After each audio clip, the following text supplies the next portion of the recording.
Botticelli, it's my confidence. Botticelli and Raphael, shirts and trousers.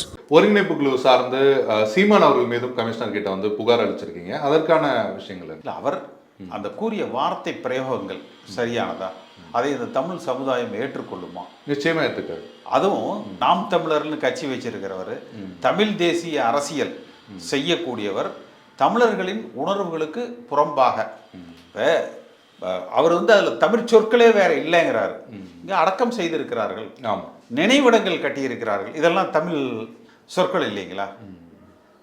இது தமிழ் சொற்கள் தானே, ஏன் அப்படி சொல்லலாதையா? அப்போ அவர் பயன்படுத்திய அந்த வார்த்தைகள் வந்து தவறு. அதுக்கு நான் சொல்லுகிற அந்த உதாரணம், நான் தனிப்பட்ட முறையில் யாரையும் கொச்சைப்படுத்த விரும்பலை.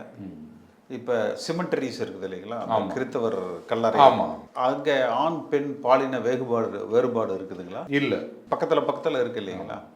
அப்போ எப்படி அவர் சீமான் இதை சொல்லலாம்? ஒன்று. அதே மாதிரி சமம் அடக்கம் பண்ணுகிற இடுகாடுகள் தமிழ்நாட்டில் எல்லா ஊர்லேயும் இருக்குது.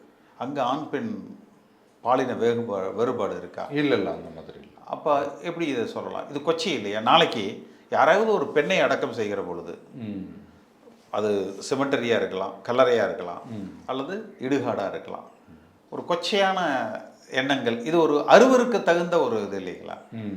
அதை அவருக்கு உணர்த்தணும் இல்லை? இப்போ தம்பி நீ பேசுறது தப்புப்பா, அப்படி பேசக்கூடாது அப்படின்னு உணர்த்தணும் இல்லை? அதை உணர்த்தணுமா இல்லையா சொல்லு? ஆமாம். எடப்பாடி பழனிசாமிக்கு வேணா சீமான் தேவைப்படுறவராக இருக்கலாம், எனக்கு அவர் நல்ல நண்பர், ஆனால் அது வேற. அதுவும் அதிமுகவுடைய தலைவர்களை பற்றி கொச்சைப்படுத்தி பேசுகிற பொழுது நம்ம எப்படி அதுக்கு நடவடிக்கை எடுக்காமல் இருக்க முடியும்?